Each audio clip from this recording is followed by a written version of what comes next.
आज आपण बनवणार आहोत कुरकुरीत कोळंबी फ्राय, कोळंबी सार आणि तांदळाची भाकरी. तांदळाची भाकरी मी पहिल्यांदाच बनवत आहे. तर कोळंबी मी स्वच्छ धुवून घेतली.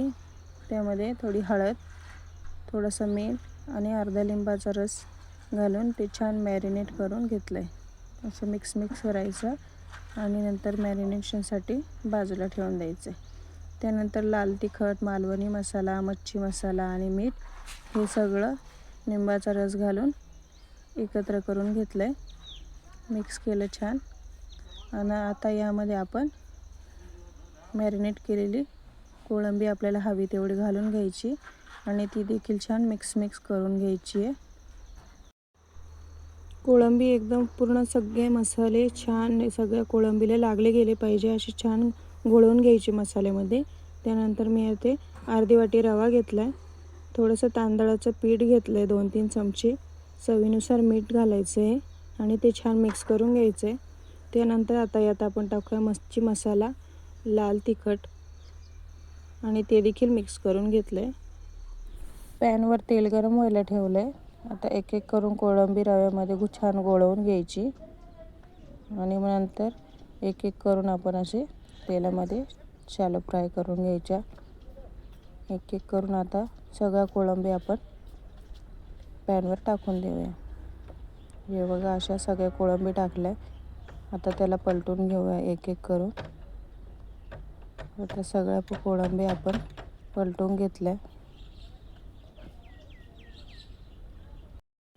दोन्ही साईडने कुरकुरीत होईपर्यंत फ्राय करून घ्यायच्या छान. हे बघा कशा फ्राय झाल्या, कुरकुरीत झाल्या मस्त. तर आपली ही कुरकुरीत कोळंबी फ्राय तयार आहे.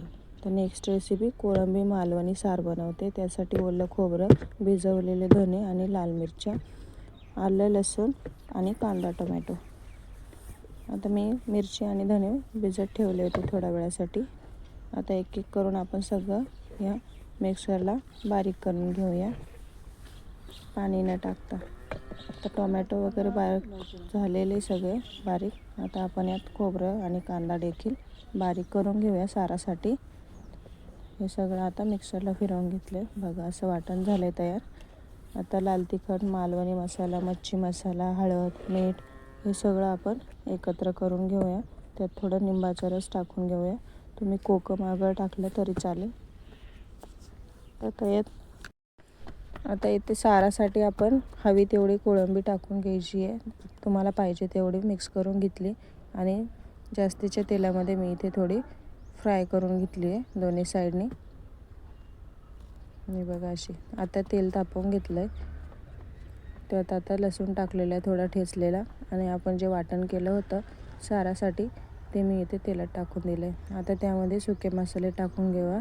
लाल तिखट आणि मालवणी मसाला टाकला आहे, मीठ टाकलं चवीनुसार आणि गरम पाणी टाकायचं सारासाठी. मी गरम पाणी वापरलं आहे. थोडीशी कोथिंबीर नंतर आता आपण याच्यात थोडासा कोकम टाकून घेऊया. हे बघा कोकम टाकलं आहे आणि आपण जी तळलेली कोळंबी होती मसाल्यामध्ये ती आता या सारात टाकून देऊया. थोडी उकळी आल्यानंतर आपला सार तयार. आता तांदळाची भाकरी बनवून घेऊया. त्यासाठी मी पातेल्यात 3 वाट्यात पाणी टाकलं आहे, 2 चमचे मी मीठ टाकलं आहे आणि इथे क्लिप मिस झाली तांदळाचं पीठ टाकताना. तर 3 वाट्या तांदळाचं पीठ टाकून ते छान मिक्स केलं आहे. नंतर गॅस बंद करून झाकण ठेवलं आहे त्यावर आणि 10 मिनटानंतर मी ताटात काढून घेतलं आहे थोडं कोमट असताना. आणि इथे तांब्याची साहाय्याने छान स्मॅश होतं. मग मी तांबे वापरला आहे. पहिल्यांदाच अशी भाकरी बनवते. आणि नंतर कोमट झाल्यानंतर मी असं पीठ मळून घेतलं आहे. पीठ मळायला खूप मेहनत लागते इथे. आता लाटणं पोळपाटावर अगदी थोडंसं तांदळाचं पीठ लावून मी इथे पिठाची शक्यता नसतेच, पण मग मी थोडंसं लावून असं भाकरी लाटणं पोळपाटाच्या साहाय्याने लाटून घेतली आहे. हे बघा अजिबातही चिरत नाही भाकरी, कडा देखील चिरल्या जात नाही आहे. वाफ काढून घेतलेली भाकरी खूप छान होते. भाकरी चिरत नाही त्यामुळे आपल्याला जेवढी मोठी पाहिजे तेवढी भाकरी लाटता येते.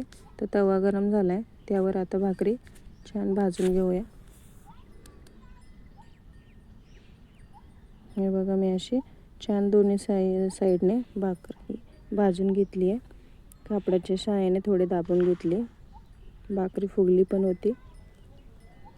छान अशी तांदळाची भाकरी तयार झाली आहे. आता अजून एक भाकरी मी तुम्हाला भाजून दाखवते.